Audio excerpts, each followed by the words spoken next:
Assalamualaikum warahmatullahi wabarakatuh. Halo semuanya, perkenalkan nama saya Diana Dwi Andriani. Saat ini saya berstatus sebagai mahasiswi semester 2 di program studi pendidikan agama Islam dengan NIM 2442032741 Fakultas Agama Islam Universitas Muhammadiyah Palangkaraya. Di sini saya akan memberikan cerita singkat mengenai biografi tokoh sufi, yaitu yang bernama Kyai Haji Maimun Zubair atau yang biasa kita kenal dengan julukan Mbah Mun, untuk memenuhi tugas mata kuliah yang diberikan oleh dosen pengampu saya. Mohon izin Ibu Nasyatuddin Jaro, SPSI MSI. Nah, baik, dalam pembahasan di sini saya akan mengajak kita mengenal sosok Mbah Mun, seorang ulama besar yang menjadi teladan dalam akhlak dan tasawuf di Indonesia. Simak video ini baik-baik ya.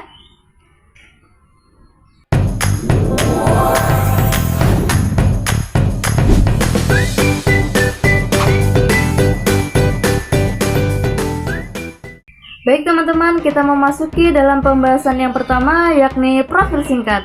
Siapakah Mbah Mun itu? Mbah Mun ini memiliki nama lengkap yakni Kyai Haji Maimun Zubair, yang lahir pada tanggal 28 Oktober 1928 di Karangmangu, Sarang, Rembang, Jawa Tengah. Tanggal lahir ini sesuai dengan 14 Jumadil Awal 1347 Hijriah dalam kalender Hijriah. Beliau ini dikenal sebagai ulama karismatik dengan pengaruh besar baik di dunia pesantren maupun masyarakat umum. Sosok yang sangat dihormati karena ilmunya yang luas, akhlaknya yang santun, dan pendekatan tasawufnya yang relevan dengan kehidupan modern. Beliau ini berhasil memadukan ajaran tasawuf klasik dengan tantangan zaman sekarang tanpa kehilangan nilai-nilai spiritualnya. Di dalam masa kecil dan pendidikan awalnya, Mbah Mun ini tumbuh dalam lingkungan keluarga ulama yang religius dan sederhana. Sejak kecil dibiasakan dengan disiplin, belajar agama, dan hidup sederhana.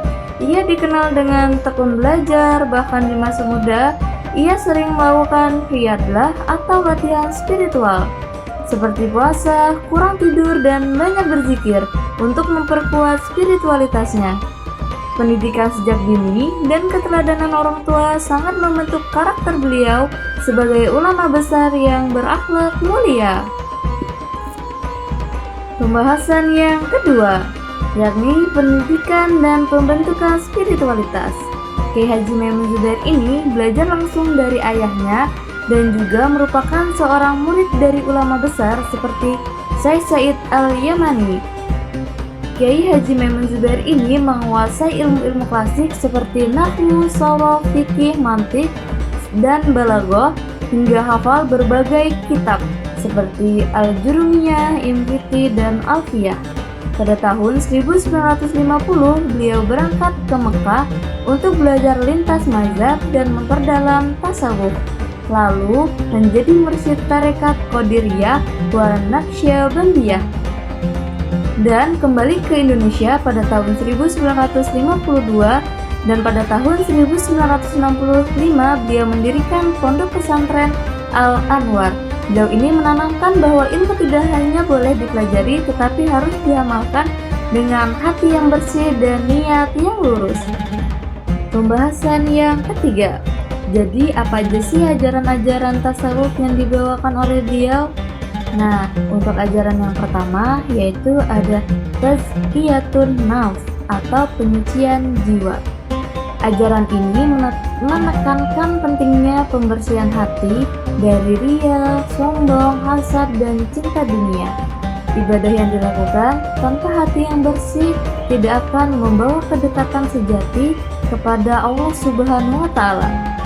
Adapun ajaran yang kedua yakni syariat dan hakikat. Syariat adalah hukum lahiriah seperti sholat, puasa, sementara hakikat adalah penghayatan batin.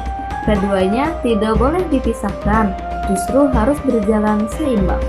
Adapun ajaran yang ketiga yakni zikir sebagai terapi jiwa. Zikir bukan sekedar ritual, tetapi terapi batin untuk mengatasi kegelisahan dan kecemasan. Mbah Mun membudayakan zikir berjamaah di pesantren dan juga masyarakat. Ajaran yang keempat, kehidupan zuhud dan tawadu. Beliau hidup sangat sederhana, tidak tergoda kemewahan. Tawadu atau rendah hati adalah akhlak utama yang harus dimiliki ulama dan penuntut ilmu. Ajaran beliau sangat aplikatif dan menyentuh kehidupan karena tidak hanya fokus pada ilmu, tapi juga pada kebersihan jiwa. Adapun karya-karya penting yang dibuat oleh Kiai Haji Maimun Zubair, yang pertama, Al-Ulama Al-Mujaddidun, yang mengulas sejarah dan peran ulama pembaharu atau mujaddid, yang dari masa ke masa. Yang kedua, yakni Nususul Akhyar, yang membahas awal puasa, Idul Fitri, dan masalah fikih kontemporer, seperti tata cara ibadah haji. Adapun karya yang ketiga yakni Tarajim, yang berisi biografi ulama dari sejarah pesantren Sarang, yang menjadi rujukan dalam kajian sejarah Islam di Jawa. Adapun karya yang keempat yakni Risalah Shoghiroh, yang merupakan kumpulan kisah hikmah dari pesantren yang berisi pelajaran akhlak dan moral. Meski tidak banyak menulis, karya-karya beliau menjadi warisan penting yang memperkuat tradisi pesantren dan nilai-nilai Islam di Nusantara. Kita memasuki pembahasan yang terakhir, yaitu akhir hayat beliau. Kiai Haji Maimun Zubair wafat pada tanggal 6 Agustus tahun 2019 di Makkah setelah sholat subuh dan dimakamkan di Ma'ala dekat makam istri Nabi Khadijah dan juga gurunya. Beliau meninggalkan warisan spiritual dan pendidikan yang masih hidup hingga kini. Meninggal di tempat suci setelah ibadah subuh menjadi akhir yang indah bagi perjalanan seorang ulama besar. Dalam pembahasan tadi dapat kita tarik kesimpulan bahwasanya Kiai Haji Maimun Zubair adalah contoh ulama sufi modern yang menjadikan tasawuf bukan hanya teori tetapi praktik hidup sehari-hari. Beliau mengajarkan Islam yang penuh kasih sayang, toleransi, dan kesederhanaan, menjadi rujukan umat dalam kehidupan spiritual, sosial, dan kebangsaan. Beliau mengajak kita agar tidak hanya memahami Islam secara intelektual, tetapi juga menjalaninya dengan hati dan akhlak yang mulia.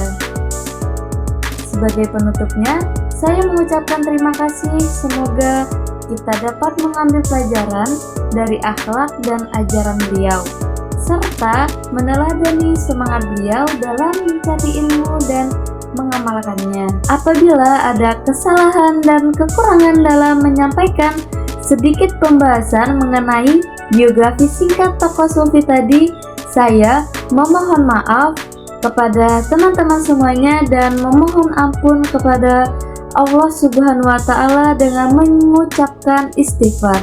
Astagfirullahaladzim. Akhir kata saya ucapkan Assalamualaikum warahmatullahi wabarakatuh. Sampai jumpa pada kesempatan selanjutnya.